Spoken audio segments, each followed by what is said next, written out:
Tendre Père, nous te disons merci. Merci pour cette série autour de l'identification avec Christ, qui est véritablement le plan de Dieu, ton plan pour nous ramener à Éden, pour nous donner les capacités, pas d'Adam, mais les capacités du dernier Adam, qui est toi. Le premier, il était un homme, il était devenu une âme vivante, mais le dernier est devenu un être spirituel, et nous le sommes avec lui. Papa, nous avons été beaucoup vaincus dans les domaines de la pensée. On trouvait ce que tu nous avais promis comme impossible, irréalisable. Mais tu as préparé un programme pour tes enfants par rapport à l'identification. Et nous sommes en train de nous attarder sur la pensée en ce moment. Laisse que nos cœurs soient disposés à recevoir la parole que tu as préparée pour nous, au nom de Jésus. Amen. Amen. Amen, amen. Je rends vraiment grâce à Dieu pour ta vie. Donc, nous sommes dans notre série là, sur l'identification avec Christ, partie 7. La semaine passée, on a pris le temps d'expliquer comment on peut avoir l'identité et ne pas suivre le processus de l'identification pour devenir semblable aux termes, aux conditions, aux exigences de cette identité. Et ça peut demeurer juste une identité sur papier, alors qu'on ne connaît ni nos droits, ni les valeurs, ni la culture, ni comment cette personne à qui on doit ressembler pensait. Et c'est le drame de beaucoup de chrétiens, n'est-ce pas? Si tu vois très peu de chrétiens couler dans les surnaturels, c'est entre autres dû à cela. Plutôt que de vous parler de différents acquis de la rédemption, le Seigneur m'a mis à cœur d'abord vous préparer pour que quand on chute, tu comprennes que oui, comme Israël nous l'a dit tout à l'heure, parce que je suis un vase, si le contenu est en moi, eh bien le contenu fera la même chose aussi qu'il a fait quand il était tout seul ici-bas. Quelqu'un dit Amen. Voilà. Donc, nous, la Bible déclare que nous portons cela comme dans un vase de terre. Nous sommes un vase, bon, nous sommes des vases d'honneur aussi, mais c'est important de comprendre ce qu'il y a dans notre vase. Si on ne sait pas comment il fonctionnait, comment il pensait, on ne pourra pas malheureusement agir comme lui. Et cette identité ne restera qu'un slogan malheureusement. Et ce ne sera pas notre partage. Amen. Et notre verset de base, c'est toujours Romains 6, 5. Car si nous sommes devenus un avec lui, la version Amplify, car si nous sommes devenus un avec lui, unis de façon permanente, à la ressemblance de sa mort, nous le serons aussi certainement un avec lui et participeront pleinement à la ressemblance de sa résurrection. La version NIV dit, la version Darby, si nous avons été identifiés avec lui dans la ressemblance de sa mort, nous le serons donc aussi dans la ressemblance de sa résurrection. Tu vois qu'il y a comme deux passages, n'est-ce pas? C'est-à-dire qu'il y a la mort qui est intervenue d'un côté, comme Israël nous expliquait tout à l'heure, il y a la vie de l'autre côté. Entre les deux, ce qui doit faire les liens, c'est la pensée. Quelqu'un dit Amen. Donc, on doit accepter vraiment de payer les prix pour que ce processus devienne réel au travers de la pensée qui maintient les liens. J'aimerais dire à une personne que si le Seigneur Jésus t'apparaît, Déborah, tu ne lui parleras pas forcément avec la bouche. Je ne sais pas si tu le savais. Vous allez communiquer au niveau de la pensée. Pareil avec les anges, Patrick. Amen. C'est une réalité que beaucoup d'enfants de Dieu semblent ignorer. Voilà pourquoi ils négligent leur pensée. Ils ne s'y attardent pas. Quand le Seigneur Jésus était devant moi, je ne parlais pas. Il comprenait ce que je voulais dire. Moi aussi, je disais ce que je voulais. Je captais ce qu'il voulait me dire. Pareil avec les anges. Toi aussi, tu dois comprendre cela. C'est qu'entre ce que Dieu a dit et ce que toi, tu dois devenir et recevoir, il y a tes pensées. Voilà pourquoi Satan attaque les pensées. Nous sommes en train de voir les forteresses. Gloire à Dieu, le Seigneur l'avait préparé depuis l'éternité, je ne le savais pas. Nous allons encore parler de forteresses ce soir pendant notre jeûne. Et encore aujourd'hui, nous sommes en train de parler des pensées. Et après avoir fini de parler d'imagination, il y a des choses que toi et moi, on doit comprendre véritablement au niveau de la pensée si nous voulons aller plus loin. Le Seigneur a dit, qui est en vous? En fait, je vais le lire dans Philippiens 2.5, la version second 21 dit que votre attitude soit identique à celle de Jésus-Christ. Identité, identification, identique. Amen. La version Darby précise qu'il y ait donc en vous cette pensée qui a été aussi dans le Christ Jésus. Et 1 Corinthiens 2,16, un verset que tu connais, 1 Corinthiens 2,16, car qui a connu la pensée du Seigneur pour l'instruire? Or, nous avons la pensée de Christ. Paul l'affirme, mais ça c'est encore dans le domaine spirituel. À nous d'emmener cela dans le domaine physique, au travers de la pensée. Quelqu'un dit Amen. Et c'est le processus que nous sommes en train de voir en ce moment. On a dit que la pensée était restée un domaine longtemps mystérieux, mais alors que c'est très maîtrisé dans le monde des ténèbres, je te promets, Patrick, pour te maudire, pour détruire la vie d'une personne, un sorcier ne le fait pas au hasard. Je vais t'enseigner 2 secondes sur cela. Jessica, quand un méchant amène ta photo et la mienne, bon, pas nos photos, j'enlève des noms, la photo de Jacques et Jacqueline chez les marabouts prennent l'argent, prennent les sacrifices, mais il ne parle pas directement. Non, il doit se concentrer. Il doit penser du mal de toi. Je te trouverai la vidéo là, je vais t'envoyer. C'est un ex-sorcier qui est devenu pasteur kényan qui nous a expliqué. Il a dit, si je dis seulement comme ça là, Jacques, sois maudit, il n'y a rien qui se passe. Je dois penser du mal, voir mes démons l'accabler. Et puis après, quand je parle, ça se passe. Quelqu'un me suit? Et nous, on a vraiment perdu justement le trait commun, la pensée. Et nous avons commencé justement par voir les paroles, les pensées et l'intelligence. On avait dit que les paroles naissent des pensées, les actions naissent des pensées, les décisions naissent des pensées, les habitudes naissent des pensées répétées. Et la destinée est fortement influencée par les types de pensées qu'un homme accepte ou pas. N'est-ce pas? Papa, est-ce que je rajoute ce que tu m'as donné ou bien j'avance avec mon texte? Ok, je rajoute ce que tu m'as donné. C'est important. J'aimerais préciser quelque chose, ok? Et c'est vraiment important. Tout ce qu'on va voir aujourd'hui, même la partie guérison, l'alliance de la guérison est liée. Voici quelque chose que papa a l'habitude de faire avec moi, c'est que quand on sort du culte, bam, je reçois comme un supplément. J'aimerais que tu précises ceci ou tu rajoutes à tel endroit, ok? C'est ce que le Seigneur m'a dit pour que toi et moi on comprenne véritablement cette affaire de pensée comme il faut. Dans Psaume 17.3, la Bible déclare, tu sondes mon cœur, tu les visites la nuit, tu m'éprouves, tu ne trouves rien. Ma pensée n'est pas autre que ce qui sort de ma bouche. Ici, je suis en train de te faire comprendre que techniquement, les paroles naissent des pensées, les actions naissent des pensées, les décisions naissent des pensées, les habitudes naissent des pensées, la destinée est fortement influencée par les types de pensées qu'un homme accepte. Mais à cause du piège que Satan a réussi à insérer en nous, Élodie, nous sommes désormais capables de parler sans réfléchir. Quelqu'un me suit? Nous sommes capables de parler sans que ça vienne de nos pensées. Est-ce que tu le penses vraiment? J'ai seulement dit oui ou non. Tu as déjà entendu ça, oui ou non? Toi et moi, on peut prendre la Bible, on dit par tes meurtrissures, nous sommes guéris, mais je n'y pense même pas. Je ne pense même pas que cette parole-là va fonctionner. J'ai seulement déclaré. Si ça prend, ça prend. Si ça marche, ça marche, mais je n'y pense même pas. Quelqu'un me suit? Et le psalmiste dit que tu dois comprendre. Amen. Il dit, ma pensée n'est pas autre que ce qui sort de ma bouche. C'est-à-dire que je ne laisse pas une chose sortir de ma bouche sans l'avoir pensée. Et forcément, sans l'avoir alignée avec la parole de Dieu. Amen. Parce qu'il existe souvent un fossé entre ce que nous croyons réellement et ce que nous confessons. C'est la preuve de la stagnation dans nos vies, nous les rachetés. Nous ne pouvons pas encore manifester Christ. Christ n'est pas encore formé en nous. Nous ne pouvons pas encore nous laisser mourir. On ne peut pas encore les laisser être vus.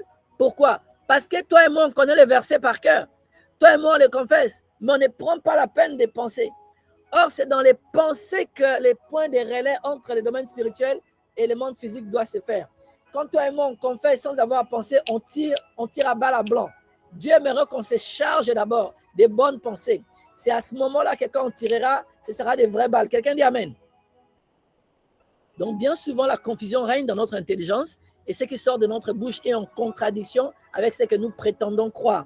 Tu vas voir quelqu'un qui a très peur qu'on l'abandonne, mais va dire non, je l'aime. Mais au fond d'elle, elle a peur. La pensée d'être rejeté est constant en train de jouer. Mais il est en train de dire autre chose. Eh bien, malheureusement, il n'y a pas accord. Eh bien, sa parole n'aura pas de poids. Parce que nous sommes comme les pensées de notre âme. Quelqu'un me suit? Donc, les enfants de Dieu que nous sommes, on doit comprendre que les véritables limitations que toi et moi on subit, ce ne sont pas des démons. Non. Les principales limitations pour nous, c'est l'ignorance et les forteresses encore actives dans notre intelligence. C'est l'ignorance et les forteresses. Amen. Autrement dit, tout dépendra du niveau de connaissance révélé que nous aurons réussi à accumuler dans un domaine précis où nous subissons beaucoup d'attaques. Et moins on a de connaissances, plus on va subir des attaques. Plus on sera rempli de forteresses, plus on pensera faussement, plus Satan trouvera un terrain béni pour lui pour continuer à nous attaquer. Jusqu'à ce que nos pensées soient saturées, abondantes, renouvelées dans ces domaines-là. Tant que ce n'est pas encore le cas, on continuera à souffrir. Quelqu'un me suit? Et j'ouvre cette parenthèse très importante avant d'aller continuer mon message de la semaine passée, parce que papa estime que c'est important que je te l'explique. Si nous avons vu quelque chose, entendu, goûté, touché ou expérimenté des choses négatives, elles ont forcément introduit certaines pensées dans notre intelligence. Ces pensées peuvent ensuite affecter notre cerveau, nos émotions, nos comportements et même notre corps. N'est-ce pas? Eh bien, j'aimerais que tu saches quelque chose.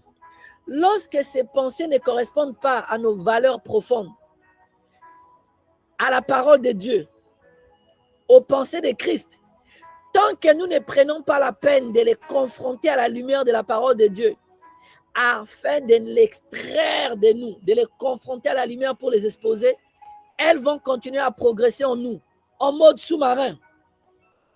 Suivez-moi très bien, tu comprendras là où je veux en venir. On va dire que Jessica regarde un film pour adultes. Elle n'a pas confronté cette pensée-là. Je change de nom, ce n'est pas Jessica, c'est Jacqueline. Elle n'a pas confronté cela. Elle n'a pas répété à son intelligence que ça, tout ce qui est vrai, c'est ce qui est sa pensée. Ça, c'est un mensonge de Satan. Dieu n'a pas créé ses yeux pour regarder des souillures. Dieu n'a pas créé ses oreilles pour entendre des souillures. Tant qu'elle ne confronte pas ça, elle s'est contentée, Jacqueline, d'être un récepteur au niveau de ses yeux, au niveau de son nuit, de son toucher, de son quoi encore, sa langue, et puis son nez, je te promets, la pensée associée à ce qu'il a vu, entendu, goûté, touché, continue de tourner. Oui, continue de tourner. Ça ne suffit pas d'avoir arrêté. Parce que c'est une sémence. Et parce que Satan vient chaque fois s'aimer. Quand les gens sont endormis, lui, il a fait sa sémence. Toi, tu ne l'as pas arraché. Tu n'as pas confronté cela à la vérité. Ça va continuer à tourner en mode sous-marin. Johnny, tu me suis? Avec le temps, ces pensées-là vont aller s'enraciner dans ton subconscient. Elles vont alors devenir des programmes automatiques qui vont s'activer sans que tu aies pensé à cela de manière consciente. Ce qui n'était au départ qu'une pensée d'un moment, d'une seconde, va finir par devenir une conviction profonde. Malgré le fait que tu avais rejeté cette idée au départ. Mais parce que tu ne l'avais pas confrontée à la vérité, elle a continué à croître. Comme l'ivraie. Quelqu'un me suit? Comprends-moi très bien. Beaucoup d'entre nous n'ont pas fait ce processus. Il y a un mensonge qui est arrivé. Tu sais que la chose était bonne, mais tu n'as ni confessé la parole, tu ne l'as pas confrontée avec la parole, mais cette pensée-là est entrée, elle est sémée, elle continue de fonctionner. Suis-moi très bien. Amen. C'est ainsi que plusieurs années plus tard, lorsqu'une personne va se retrouver confrontée à une même situation, elle va réagir exactement comme ce qu'elle avait observé ou appris. Je suis vraiment désolé d'avoir donné ces exemples-là. Certaines filles, certains hommes, avec leur chérie, ils essayent de reproduire ce qu'ils avaient vu dans les films pour adultes, même s'ils avaient rejeté ça. Ils continuent de demander ce qu'ils avaient vu dans les films pour adultes, même s'ils avaient rejeté ça. Quelqu'un me suit? Ça a coulé, ça a continué à couler. Et l'exemple le plus grave encore, ce sont les jeunes garçons, les enfants, Katia, qui voient leur maman se faire battre par leur papa. Ils détestent leur papa. Ils promettent que jamais, jamais, ils vont lever la main sur leur femme. Mais ils ont vu 50 fois leur papa battre. Ils n'ont jamais confronté cette idée à la vérité de Dieu, Johnny, que la maîtrise de soi, que celui qui est maître de soi, il est plus qu'un héros dans la ville. Il n'a pas confronté ça à il faut que votre douceur soit connue de tous. Il n'a pas confronté cela à il faut aimer ta femme comme Christ aime l'Église. Il n'a pas lavé ces endroits de son subconscient, de son intelligence, avec la vérité de la parole. Johnny, alors que c'est lui qui s'interposait entre son papa et sa maman, quand Jacqueline va lui parler mal, devine qui va gifler Jacqueline. Les mêmes enfants. Est-ce que quelqu'un me suit? Voici pourquoi Satan a commencé à te remplir, toi et moi, de forteresses depuis que nous sommes sortis du ventre des bébés et des mamans.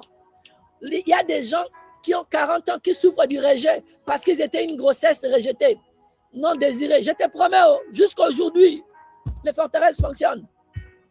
Tant qu'on ne les confronte pas à la vérité de la parole, ça continue de te nuire et de jouer. Je te promets, j'aimerais que tu comprennes pourquoi Christ n'est pas encore formé en toi. Parce qu'il y a beaucoup de mensonges que toi et moi, on a laissés. On a vu, on a entendu. L'ami qui est venu te dire que tous les hommes, ça trompe. Tous les hommes, Mileke trompe. Tu l'as déjà, bon, peut-être pas avec elle parce qu'elle n'est pas en Christ. Mais est-ce que toi-même, quand tu es revenu à la maison, tu as pris la parole de Dieu pour rejeter cela?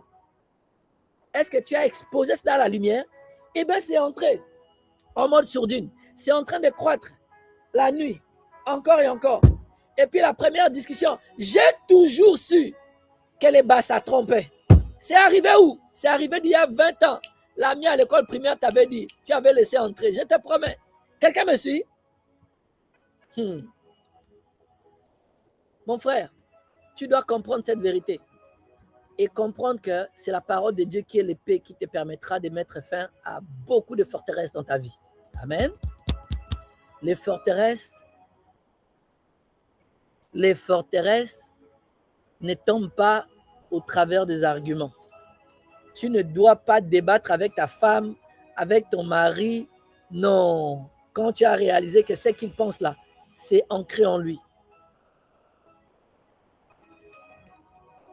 Tu dois comprendre qu'une forteresse ne part qu'avec la parole.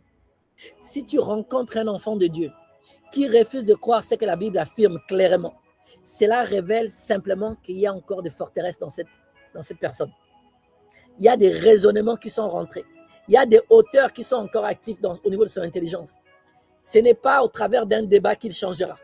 Ton mari n'est pas tendre. Ce n'est pas au débat. Montre-lui les télénovelas, comment les gens sont gentils. Il y a une vérité, un mensonge à laquelle il a cru. Tant que ce mensonge-là ne sera pas exposé à la parole, ça ne changera pas.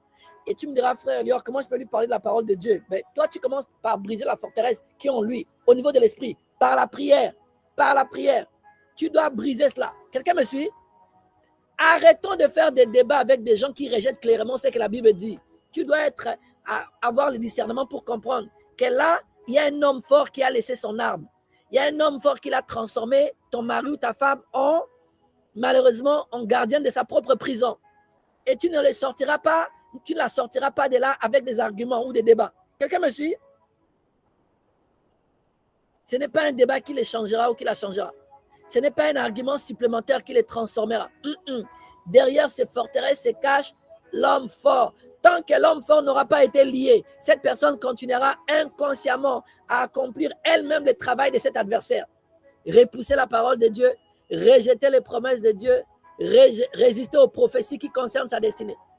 Tout ce que cet homme fort aura réussi à accomplir souvent au travers d'autels maléfiques, comme nous sommes en train de voir aux jeunes, ça va consister à introduire des pensées limitantes dans l'intelligence du grand-père, dans l'intelligence des parents, ou même dans la vie de la personne elle-même. Et ces pensées vont finir par devenir des hauteurs, des raisonnements, des forteresses. Et à partir de ce moment-là, Dieu peut parler autant qu'il le souhaite. C'est la personne elle-même qui va rejeter ce que Dieu dit. Jacqueline dit à son mari, chérie, Christ dit qu'il faut, tu dois m'aimer de manière sacrificielle. Ça, c'était les femmes de la Bible. Aujourd'hui, là, on ne peut pas aimer de manière sacrificielle. Non, désormais, je dois surveiller. Tu dois contribuer 50-50 dans cette maison. Ouais, non, ça ne se passe pas comme ça. Christ s'est sacrifié à donner sa vie, mais moi, je ne donne pas. Mais tu vas à l'église, tu ne crois pas à la Bible? Si, je crois, mais pas en cette partie. Il y a un mensonge qui est là. Merveille, tu me suis? Marchons avec le discernement, les amis. Papa me permet d'ouvrir cette parenthèse. Nous voulons ressembler à Christ. Nous voulons nous identifier à Christ. Mais j'aimerais te dire que cette absence d'identification, à cause de notre ignorance du processus de la pensée, fait que même dans notre environnement, dans nos mariages, dans nos finances, dans plusieurs domaines de nos vies, nous continuons à subir ces forteresses-là. Amen. Et nous avons nous-mêmes ou des gens, nos aides de destinée, nos partenaires de vie et autres, continuent malheureusement à entretenir des forteresses et à rejeter la vérité de Dieu et sa parole. Pourquoi? Parce qu'il y a une arme d'homme fort qui a pu le transformer en gardien des forteresses. Et bien, c'est exactement ce qu'Israël a fait. Israël a refusé de prendre possession malgré la promesse divine. Le Seigneur leur a dit que Canaan leur appartenait et ils ont choisi de pleurer toute la nuit. Nous sommes à ses yeux comme des sauterelles. Quelqu'un me suit? Voilà comment les hommes forts fonctionnent. Ils te regardent, Jacqueline et Jacques, en train de se disputer matin, midi, soir. Jacqueline dit non, dans cette maison, nous tous, on doit faire la vaisselle. Ah, chérie, est-ce que tu pourrais pas, c'est quelque chose que je n'arrive vraiment pas à faire, est-ce que tu pourrais pas, non, si tu ne fais pas la vaisselle, moi aussi. Ah, comment on est arrivé là-bas? Il y a une forteresse qui est rentrée dans Jacqueline. Je ne te dis pas que moi j'ai fait vaisselle avec joie. Mais si ton mari te demande pourquoi c'est impossible, quelqu'un me suit? C'est de ça que je parle. Je ne te dis pas que ton mari n'a pas à t'aider. Je dis pourquoi la femme dit, tu dois aussi, moi aussi. Tout le monde doit faire dans cette maison. C'est comme ça qu'il y a des arguments qui naissent dans nos familles, dans nos couples, et les hommes forts sont satisfaits. Ils n'ont même pas besoin de nous attaquer la nuit, Israël. La personne, chacun de nous est devenu gardien d'hôtel de ces forteresses-là que nous maintenons. Dans cette maison, si tu n'emmènes pas 50%, Jacqueline, moi aussi j'arrête de payer les loyers. Ah, mon ami, mais depuis longtemps, c'est l'homme qui prend en charge sa femme, non? Il prend même plaisir à cela. Christ s'est donné. Ah, ça c'était à l'époque biblique. D'ailleurs, c'est comment pour la dîme? Arrêtez avec vos histoires de dîme là. Forteresse! Tu dois monter en prière pour ton conjoint s'il est dans cette dimension. Quelqu'un écrit Amen. Je sais que vous êtes en train de comprendre. Amen. Je veux aussi toucher le point, le Seigneur m'a invité à le faire. Tous nos frères et sœurs qui refusent Christ, ce sont des forteresses. La Bible enseigne que leur intelligence a été obscurcie par les ténèbres. Philippiens 4, 17, 18. Éphésiens. Leur intelligence est obscurcie. Voilà pourquoi beaucoup pensent ne pas avoir besoin de Christ. Certains considèrent même les chrétiens que nous sommes des personnes faibles, naïves et dépassées. D'autres estiment que Dieu n'existe pas ou que la vie consiste simplement à faire ce que l'on veut tant qu'on ne fait de mal à personne.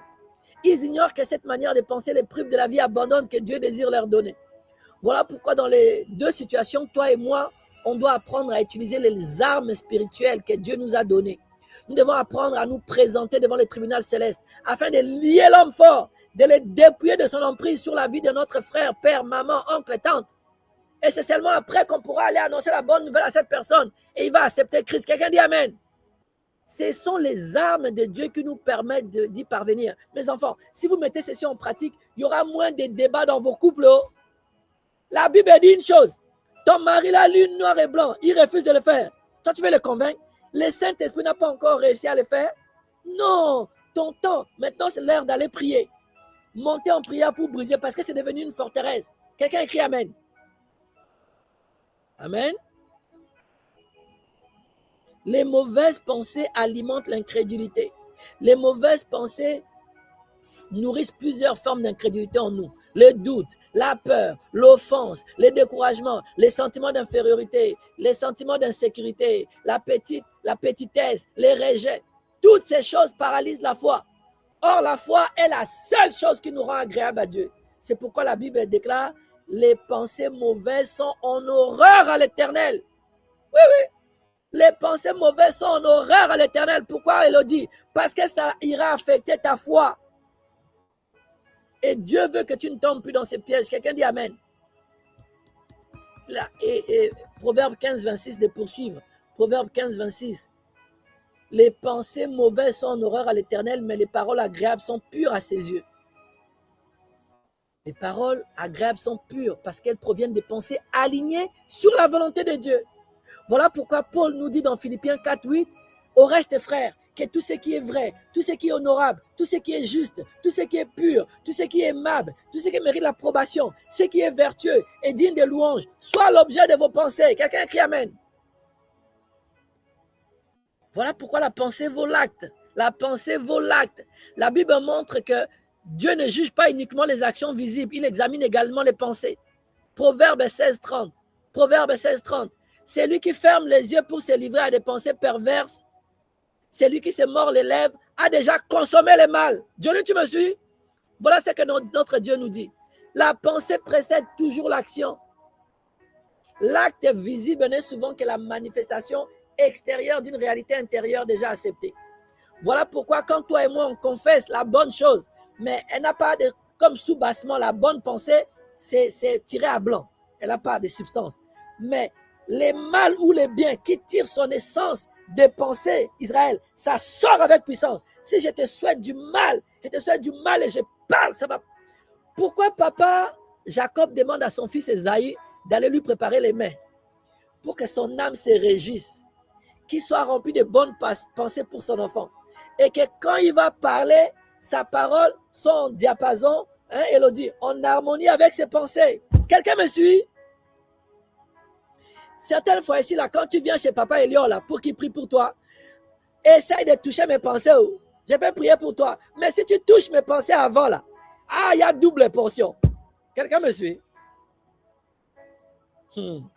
Et tu peux toucher mes pensées en rendant seulement grâce à Dieu pour ma vie. Quand tu viens, papa, je rends grâce à Dieu. Hey, qu'est-ce que tu veux? Vas-y, viens, parle. Les bonnes pensées ont commencé à alimenter là. Quelqu'un me suit? J'aimerais que tu comprennes cela, mon frère, ma soeur. L'acte visible n'est souvent que la manifestation extérieure d'une réalité intérieure. La joie est une arme spirituelle.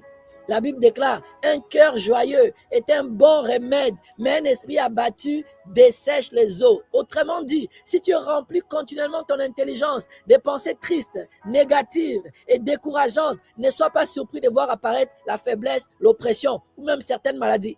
Plusieurs d'entre vous, depuis que vous me fréquentez, et je vous ai alimenté de la parole de foi, de la parole de Christ ici, là, tu peux passer un mois sans maladie, n'est-ce pas, vous ici, là? Vous qui tombez malade comme des poules. Oui ou non? Jessica qui me disait haut et fort, papa Elior, mais les bactéries existent, les virus existent, papa Elior. Comment toi tu peux me dire que... En d'autres mots, Jessica me disait, papa Elior, j'ai le droit de tomber malade parce que les virus existent dans le monde physique. Si je les fréquente, maladie doit entrer en moi. J'ai dit, c'est cette vérité-là qui est la tienne. Moi, la santé de Christ qui est en moi est au-dessus de cette vérité, de cette réalité-là. La vérité de Christ en moi fait que les batteries ne fonctionneront pas dans mon corps. Les virus ne fonctionneront pas dans mon corps. La fatigue ne fonctionne pas dans mon corps. C'est suspendu. C'est une réalité pour les gens charnels. Mais pour moi qui suis un être spirituel, c'est suspendu. Quelqu'un écrit Amen. Mais si tu es découragé, le Seigneur te dit que les faibles disent qu'il est fort. Mais si toi tu es découragé, abattu, il n'y a pas de joie en toi. Hey, mon frère, ma soeur, eh bien, maladie va commencer à rentrer. Parce que tu vas entretenir les mauvaises pensées. Et ça va emmener les découragements. Je pense que le micro de quelqu'un s'est ouvert. Ok. Alors, tu dois prendre la décision d'entretenir des pensées joyeuses afin d'introduire la joie dans ta vie. Ensuite, médite la parole jusqu'à être rempli de ce que Dieu dit au sujet de ta situation. Alors la joie de l'Éternel deviendra ta force et ta foi deviendra ce bouclier capable d'éteindre tous les traits enflammés de l'ennemi à cause des bonnes pensées de joie que tu as initiées. Quelqu'un me suit? La Bible déclare dans Proverbe 18:2. Proverbe 18:2. Ce n'est pas à l'intelligence que l'insensé prend plaisir, c'est à la manifestation de ses pensées. Ça veut dire que la folie là, on comprend le fou par rapport à ce qu'il est en train de penser. C'est comme ça que Dieu nous regarde. Toi et moi, on ne manifeste pas encore Christ parce qu'on n'avait pas compris ces réalités. Mais papa nous accorde la grâce en cette saison. On va s'ajuster. On va marcher avec les pensées de Christ. Quelqu'un dit Amen. Voilà la longue introduction. Papa voulait que je partage avec vous avant de recommencer le cours de notre programme. Donc, la semaine passée, je vous avais dit, et ça correspond, j'avais dit, je vais donner cette vérité. La vie, c'est une succession de choix. Donc, chaque jour, l'homme choisit ce qu'il croit, ce qu'il accepte, ce qu'il rejette, ce qu'il médite, ce qu'il confesse, ce qu'il poursuit, ce qu'il laisse entrer dans son intelligence. Les pensées ne sont pas invisibles, Je t'avais dit, OK. Ce ne sont pas abstraits, c'est des vraies choses, ça existe, ça a une influence réelle. La preuve, c'est capable d'emmener un enfant qui rejetait les mâles que sa maman subissait à les reproduire quand lui-même devient adulte. Ça influence nos cellules, nos cerveaux. Je te l'expliquerai peut-être le dimanche prochain, comment ça active des protéines et ça prend cette information-là, ça le fait circuler dans nos neurones et puis ensuite ça va affecter le sang. C'est comme ça que parce que Jacqueline pensait à la maladie, il devient triste. Il devient triste et puis maladie arrive et puis on va trouver myome, puis on va trouver, je te promets, tout est relié. La pensée active et change des choses en nous. Si tu penses que tu as le droit de recevoir cette maladie, comme Jessica à l'époque, Jessica avait le droit aussi de recevoir la maladie. Mais depuis que Jessica a compris qu'en Christ, son corps est le temple du Saint-Esprit, la maladie maintenant fuit Jessica. Quelqu'un me suit? Et je confesse que sa fille ne tombera pas malade comme les autres enfants au nom de Jésus. Jessica, tu vas passer des mois et des années avant que ta fille tombe malade au nom de Jésus. Tu iras seulement pour le contrôle. Check-up. Alléluia. Amen. Parce que tu as découvert cette vérité. Quand une personne pense, elle ne fait pas seulement réfléchir son cerveau. Elle envoie aussi des signaux à tout son corps. Donc, quand tu envoies des mauvais signaux, malheureusement, ton corps aussi les reçoit. Mais si tu envoies des bons signaux, la paix, la stabilité, la foi, la restauration, la force spirituelle, tu avances. Les pensées sont des choses. Elles peuvent devenir des souvenirs négatifs parce qu'elles non confrontées à la vérité de la parole. Toutes les femmes trompent. Tous les hommes trompent. Toutes les femmes rentrent dans ta vie seulement pour profiter de toi. Il y a certaines personnes, mes filles, il y a certains de vos maris qui sont durs avec vous. Ce sont des choses qu'ils ont entendues. Ils n'étaient pas d'accord, mais ça continue de jouer. Ils réagissent par réflexe durement. Toi, tu ne comprends pas pourquoi ils réfléchissent. Ils ne réfléchissent pas. Israël ne réfléchit pas. C'est le réflexe. Parce que tout ce qui est déposé dans notre subconscient, on agit sans réfléchir. Toi, moi, je parle sans réfléchir. Je prends cette tasse sans réfléchir. Je marche sans réfléchir. Pourquoi? Parce que c'est dans mon subconscient. Quelqu'un me suit? Alors, quand tu dis quelque chose qui est censé, qui est aligné avec la parole, mais ton partenaire, ton frère, ta soeur rejette là, comprends que ce n'est pas une question de débat. C'est déjà déposé là-bas, c'est devenu une conviction. Il ne contrôle même plus ça. Oh. Voilà pourquoi il réagit toujours mal. Quand tu lui proposes quelque chose, il s'énerve, elle s'énerve. C'est devenu dans le subconscient. Mais Dieu nous équipe en cette saison pour briser cela au nom de Jésus. Dis Amen. On avait aussi dit que les 5 sens nourrissent l'intelligence. C'est en rapport avec cela que Papa m'a donné l'exemple de tout à l'heure. Tout ce que nous laissons entrer malheureusement, que ce soit des images, des paroles, des expériences, des douleurs, des souvenirs, des atmosphères, des informations, des témoignages, des rapports médicaux, des paroles familiales, des déclarations négatives, ça affecte malheureusement notre vie. On ne doit jamais accepter ces choses comme des vérités. C'est une réalité, mais ce n'est pas une vérité dans notre vie. Des phrases comme dans notre famille, tout le monde divorce, ne doit pas sortir de notre bouche. Amen. Les hommes de notre famille meurent tôt. Tu n'acceptes pas ça. C'est une forteresse qui trouve toujours écho en toi. Avant de devenir manifeste, tu dois les penser, tu dois te l'approprier, tu dois les confesser. Or, si tu ne fais pas ces choses, je te promets, même quand tu es païen, Satan aura du mal parce qu'il est dans le domaine de l'esprit. Il veut t'atteindre dans le domaine physique, il va toujours passer par les pensées. Voilà pourquoi il a toujours besoin de forteresses. Que ce soit chez nous les rachetés, que ce soit chez les gens du monde. Mais en cette saison, nous sommes remplis de la pensée de Christ et nous ne tomberons plus dans son piège. Au nom de Jésus, dis Amen. On avait aussi expliqué que le cerveau reçoit, mais l'intelligence dirige. Tu n'es pas seulement victime de ton cerveau, tu n'es pas seulement victime de ton passé, tu n'es pas seulement victime de ton histoire familiale. Amen. Tu es appelé à être transformé par les renouvellements d'intelligence. Et on avait dit que les pensées pouvaient avoir une dimension générationnelle. Certaines de nos pensées avec lesquelles nous courons viennent de nos familles et de nos lignées. Nous les avons adoptées sans comprendre pourquoi. Quelqu'un me suit? Mais le Seigneur nous délivre au nom de Jésus. Amen. 2 Timothée 1,7. 2 Timothée 1,7 dit ceci. Car Dieu ne nous a pas donné un esprit de peur, mais de puissance, d'amour et d'intelligence. Je commence le point 7 d'aujourd'hui de notre sous-série dans la série sur la pensée de Christ. Là.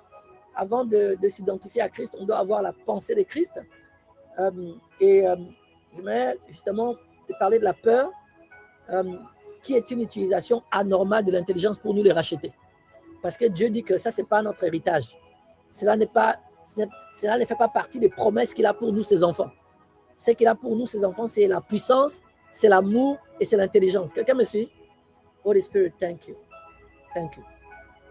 La peur n'est pas quelque chose que toi et moi on doit considérer comme normal. Dieu ne veut pas que toi et moi on fonctionne avec la peur. Dieu n'a pas conçu notre intelligence pour qu'elle fonctionne sous la panique, l'angoisse, l'inquiétude, la terreur, l'anticipation du mal, les scénarios catastrophiques, les raisonnements de mort. Non, une intelligence saine est une intelligence qui pense selon Dieu. Et elle est remplie de quoi? De foi, de paix, de puissance, d'amour, de stabilité, de vérité, de confiance dans la parole. Voilà les pensées qui doivent remplir notre intelligence. Quelqu'un me suit? Et le Seigneur de rajouter, ne vous inquiétez de rien. Dans Philippiens 4, 6. En fait, ne vous inquiétez de rien, ça veut dire quoi, Johnny? Ça veut dire, ne prenez pas les mauvaises pensées. C'est ça que ça veut dire, s'inquiéter, c'est prendre des mauvaises pensées. Il a dit, qui d'entre vous peut changer son lendemain avec ses propres forces? Donc, quand toi et moi, nous sommes en train de nous inquiéter, nous sommes juste en train de prendre des mauvaises pensées. Or, si on restait avec les pensées de Christ, on expérimenterait la paix. On n'aurait même pas à s'inquiéter. Quelqu'un me suit? Ne vous inquiétez de rien. Toi et moi, on doit comprendre cela. Que ne prenez pas les mauvaises pensées. Le texte ne dit pas ne pensez à rien. Non, Dieu ne demande pas à l'homme d'arrêter de penser. Au contraire, il lui demande de ne pas accepter les pensées qui l'éloignent de la foi. Donc, penser n'est pas le problème. Réfléchir n'est pas le problème, au contraire. Analyser n'est pas le problème, au contraire. Prévoir n'est pas le problème, au contraire. Le problème, c'est de prendre une pensée qui t'éloigne de Dieu et de rester dessus, encore et encore. Et l'inquiétude commence à monter. Quelqu'un me suit? Dieu m'a abandonné. Là, j'avance et je ne me marierai pas. Ah, je vais mourir de cette maladie. Mon oncle s'est mort de cela. Je ne sortirai jamais de cette situation. Cette malédiction est plus forte que Christ. La maladie de ma famille va forcément m'atteindre moi aussi. Non! Tu dois rejeter ces pensées. Quelqu'un dit Amen. Je vais en parler ce soir. Je vais en parler de ce soir, de la peur. Parce que j'en ai parlé à Jessica. Je suis sûr que j'en ai parlé à Israël, peut-être à Abigail aussi. Oui, Abigail aussi. Tu dois savoir qu'il y a deux forteresses mères qui sont la racine principale derrière toutes les forteresses que nous connaissons ici-bas et derrière tous les démons que nous subissons dans notre vie. Jessica l'a lu, Abigail l'a lu, je ne sais pas pour Israël. La forteresse d'infériorité et la forteresse d'insécurité. Infériorité et insécurité. Et le Seigneur me disait tout à l'heure, chaque épreuve que nous subissons vient nous poser la question. Comme Israël l'a dit tout à l'heure, est-ce que tu crois que tu es un vase qui a été mis à part pour moi ou tu penses que tu es un vase entre les mains de Satan? Et souvent, toi et moi, on dit, Seigneur, je ne crois pas que tu es en moi. Non, non, non, c'est Satan qui est sûrement en moi. On répond par la négative, par la manière dont nous pensons, par la manière dont nous réagissons. Nous ne croyons pas que nous sommes un vase où Dieu vit, dans lequel Dieu vit. Chaque épreuve nous pose la question, est-ce que tu me fais confiance? Est-ce que tu crois en ce que ma parole dit? Si, par rapport à une épreuve, tu commences à te sentir insécure, tu commences à penser que tu ne mérites pas ça, tu n'es pas digne de ça, parce qu'un garçon t'a dit, je ne veux plus de toi. Ça a failli arriver à ma fille, Jessica ici, ça a failli arriver. Satan avait envoyé un menteur là venir essayer de briser son cœur. Quelqu'un me suit? La pire des choses aurait été qu'elle commence à penser négativement d'elle-même. Je te promets, il y a deux forteresses de base. On en parlera cette nuit, viens, je vais m'attarder dessus. Il y a deux forteresses de base qui sont les deux forteresses mères que Satan utilise. Il a utilisé avec Ève, il utilise jusqu'aujourd'hui. Insécurité. Ok, Israël va à un travail. Le travail lui dit, madame, on ne prendra pas votre dossier parce que Israël commence à penser, ah, donc je n'ai pas de talent, donc je ne suis pas qualifié, donc je ne suis pas intelligent. Elle-même se rabaisse et les démons en profitent. Dans d'autres cas, ah, comment je vais faire? Comment je vais nourrir mes enfants? Inquiétude. Dans les deux cas, Dieu n'est pas dans l'affaire. Dieu, on ne pense même pas à Dieu. Ses promesses tombent à l'eau. Quelqu'un me suit? Les deux forteresses, si tu les maîtrises, Ah, je te promets, ta vie va être changée. Je pense qu'Abigail a lu ce livre 2 fois, elle m'a dit, à l'époque. Viens ce soir, je vais en parler de manière détaillée. Amen. Regardez, l'exemple de la maladie familiale, c'est la preuve que Satan réussit à faire un travail de destruction en passant juste par notre oncle qui est décédé, par notre frère qui est décédé. Dans une famille, les gens mouraient de crise cardiaque vers l'âge de 65 ans. Eh bien, il a entendu ça toute sa vie. Puis il a commencé à penser, moi aussi, je vais mourir à cette maladie à 65 ans. Laisse-moi détruire les ballons de mensonges dans la vie d'une personne. C'est que toi et moi, on appelle malédiction. Doit trouver un accord chez nous. Écoute ça. Une malédiction, contrairement à la bénédiction, ça apporte les mauvais désirs, Jessica. Les mauvaises opportunités, nous privent de compétences et de capacités. Autrement, ça n'atterrirait pas. Moi-même, Elior, je dois penser mal, aller prendre mon argent pour essayer de jouer loterie. Pas loterie, mettre dans les paris. Toi, tu dois contribuer à cela. Satan n'est pas tout puissant d'Israël. Satan n'est pas omniprésent. Voilà pourquoi certains païens réussissent quand ils réussissent à fixer leur mindset. Chaque bénédiction apporte en nous des désirs sanctifiés, des opportunités, des capacités et des connexions. Donc, pour qu'une malédiction atterrisse, Satan va utiliser des forteresses pour te pousser à avoir de mauvais désirs. Tout le monde a divorcé dans ta famille. Pourquoi toi, tu continues de parler avec tes ex? Tu sais très bien que ça peut pousser ton mari ou ta femme à commencer à te suspecter. Mauvais désir. Une forteresse. Quelqu'un me suit? Satan n'est pas omniprésent. Il n'est pas tout puissant, Elodie. Il utilise les ruses, ces manies-là pour nous avoir. Voilà comment il fait atterrir les malédictions dans nos vies. Quelqu'un qui a une malédiction n'a pas de compétences. Il ne se forme pas. Il ne se forme pas. Qu'est-ce que tu sais faire? Rien, Patrick. Moi, si j'étais allé à l'école, peut-être j'aurais appris des choses, mais comme je ne suis pas allé à l'école, la forteresse lui a fait croire qu'on est, pour réussir dans la vie, pour acquérir des compétences, il fallait faire seulement bac plus 12. Mensonge! Et puis cette personne-là, on va amener Israël qui est la milliardaire. Et puis Patrick présente, Elior, voici Israël, c'est une philanthrope, elle aide beaucoup les pauvres de Ngaoundéré. Et puis il va saluer Israël comme ça. Là. Hein, madame, depuis que vous aidez les gens là, est-ce que la pauvreté finit? Eux-mêmes, la pensée là, doit les pousser à saboter Israël. Et je te promets, oh, si tu comprends ceci, tu vas commencer à comprendre ce que le Seigneur dit. Garde ton cœur plus que toute autre chose, car de lui sortent les sources de la vie. Alléluia. Il a besoin de passer par les forteresses pour t'atteindre.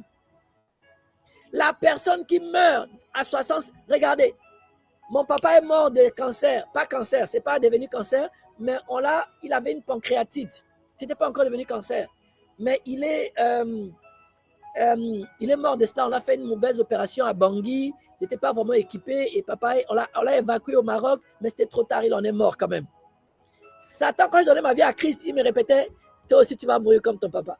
Je dis Satan, ici là, c'est 120, 110, 120 ans minimum. Et pas de maladie. Je ferme les yeux pour aller chez papa.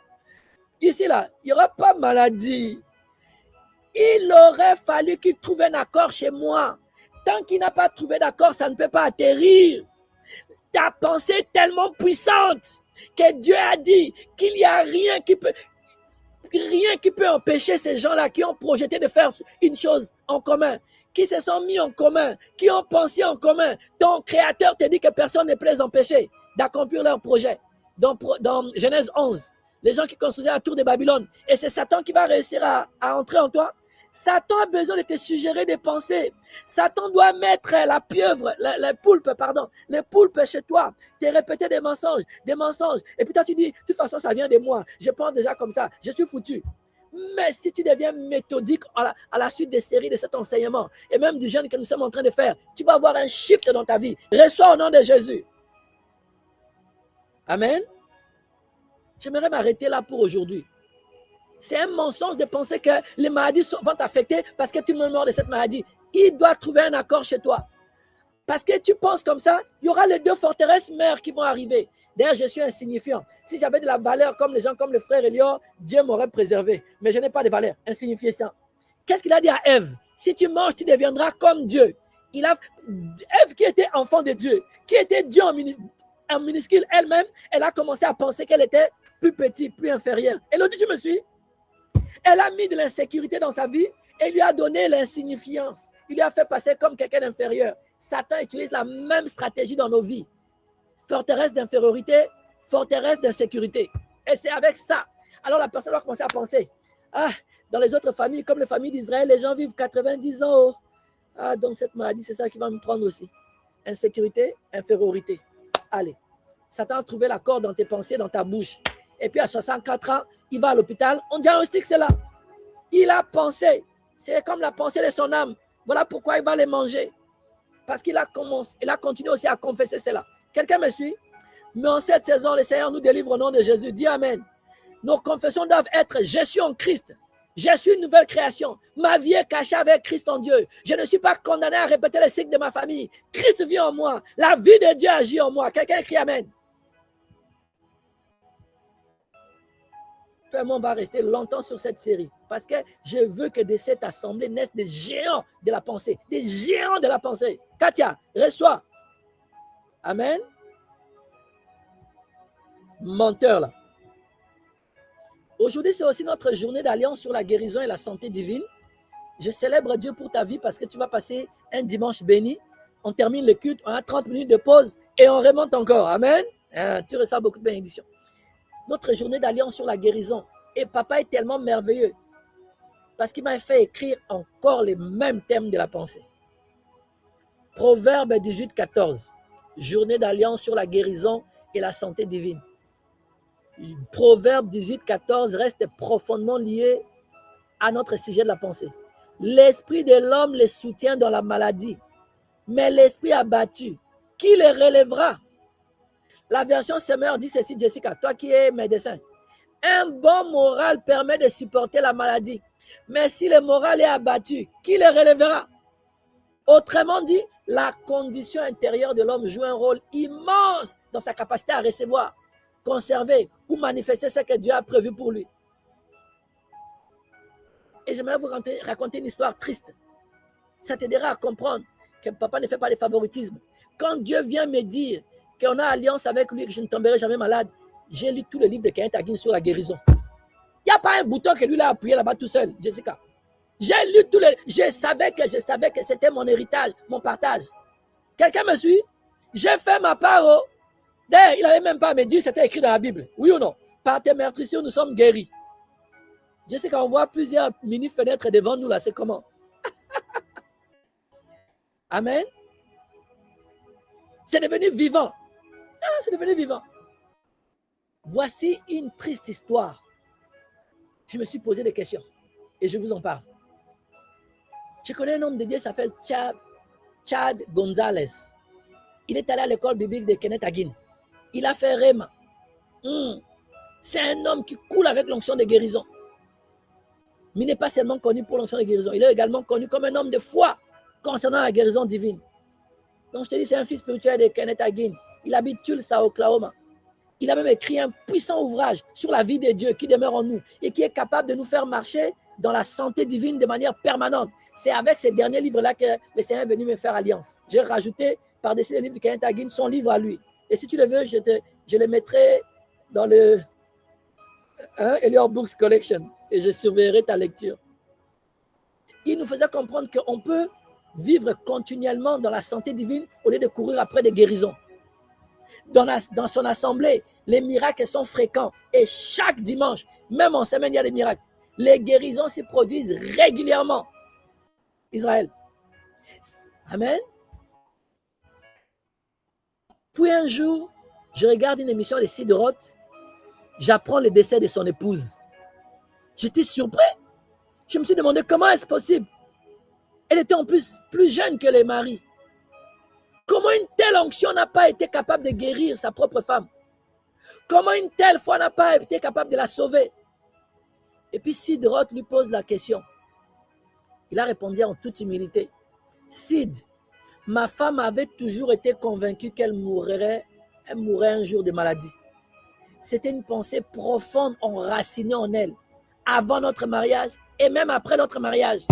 Elle subissait constamment des attaques au niveau de son intelligence, ce qui la rendait souvent dépressive. Lorsque la maladie est arrivée, ces forteresses l'ont empêché de recevoir pleinement ce que Dieu avait préparé. Je lui impose les mains, je sens l'onction, ça rentre, ça ressort. Je pouvais proclamer par la foi, mais la piste d'atterrissage, c'est-à-dire son cœur, son subconscient et son intelligence, n'avaient jamais été totalement renouvelées. Elle ne parvenait donc pas à recevoir sa guérison. Cette réalité constitue l'une des grandes frustrations de plusieurs hommes de Dieu, depuis l'époque de Kenneth Hagin jusqu'à ce jour. J'ai déjà parlé de Kenneth Hagin et sa femme. Les cas d'Aretha Hagin.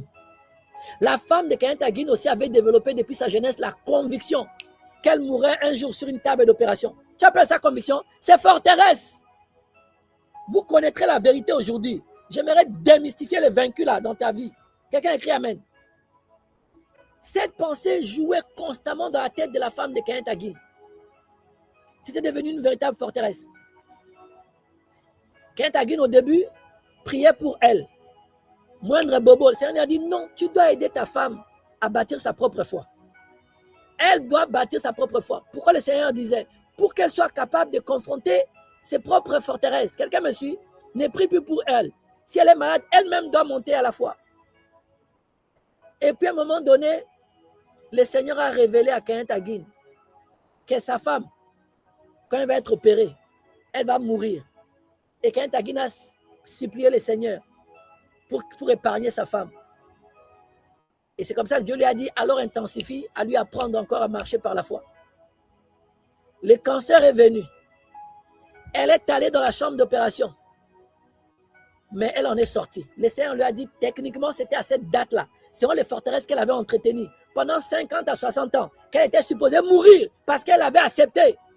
Mais c'est ta prière de supplication qui m'a permis de te donner l'instruction, de lui enseigner encore en abondance à briser cette forteresse. Et gloire à Dieu, et gloire à l'intercession, grâce à l'intercession de son mari, elle est sortie de cette opération vivante. Plusieurs épouses d'hommes de Dieu ont subi dès leur enfance parce que Satan savait que Dieu les accompagnerait, les conduirait à épouser des grands hommes. Plusieurs femmes d'hommes de Dieu, dès leur enfance, ont subi des attaques ciblées contre leur intelligence. Satan connaissait le potentiel et la destinée de certaines personnes avant même qu'elles ne les découvrent elles-mêmes. Sachant qu'elles sont appelées à devenir des aides semblables pour soutenir un ministère important.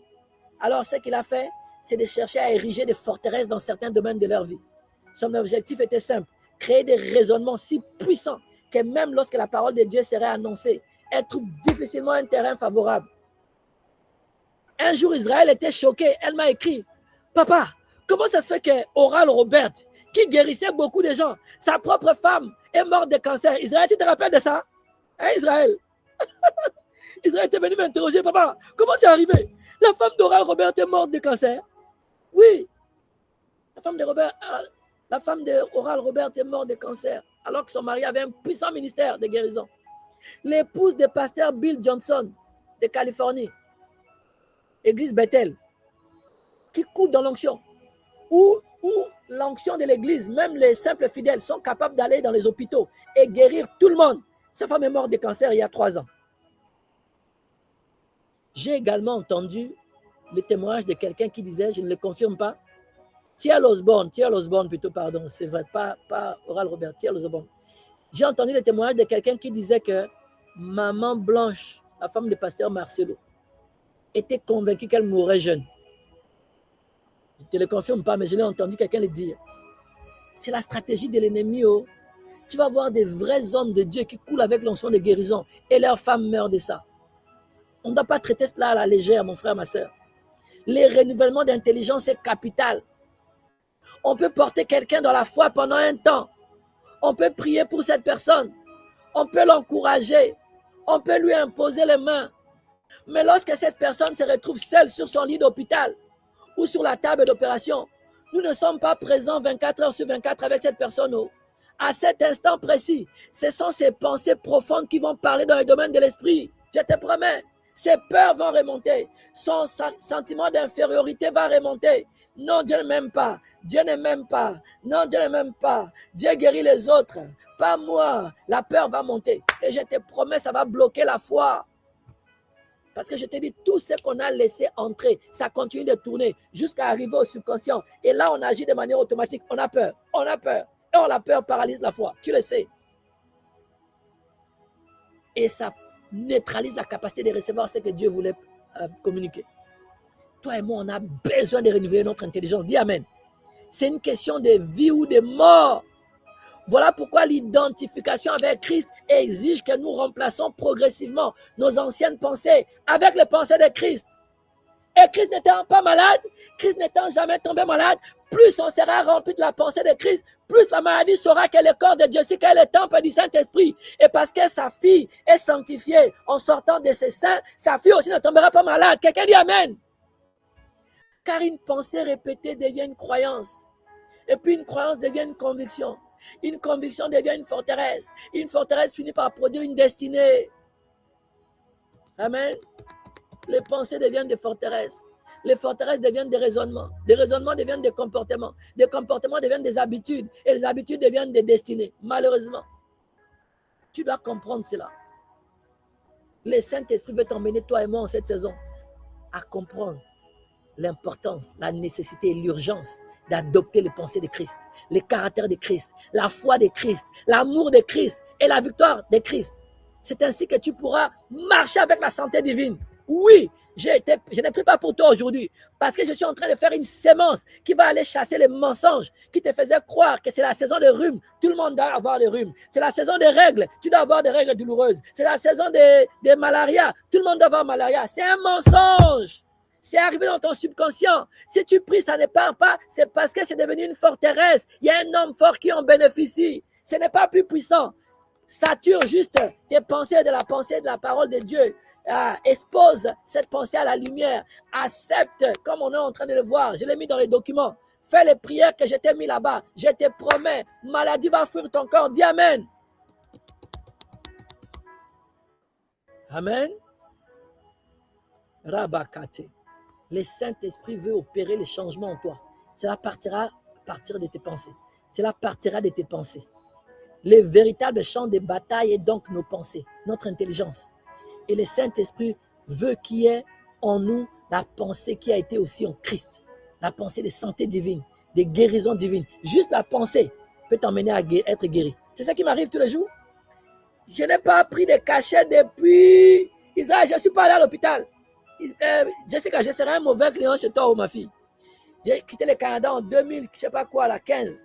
Je suis allé à l'hôpital une fois pour faire check-up. C'est tout. Ma carte de santé du Canada a expiré. Je n'ai même pas renouvelé. M'a dit, on n'est pas amis. J'ai la pensée de Christ. Je dois avoir la santé de Christ. Tu ne peux pas venir ici chez moi. Les rhumes te chicotent. Petit rhume là. Il y a un mensonge auquel tu as cru. Ne te condamne pas. Le Seigneur ne te condamne pas. Expose, sature. Pourquoi? Parce que ton mensonge pourrait avoir ce niveau, 1/10 du gobelet, mais mon mensonge aurait pu être 90%. Moi, je peux m'exposer à 3 versets seulement, ça suffit. Toi, tu pourrais devoir lire 50 livres avant que ça ne parte. Mais ça marche toujours quand on continue. Jusqu'au jour où tu es surpris, ton mari est malade. Il dit, chérie, je ne vais pas te toucher, je vais te contaminer. Tu dis, contaminer qui? Même si tu me touches. Jésus-Christ est ici, tu vas...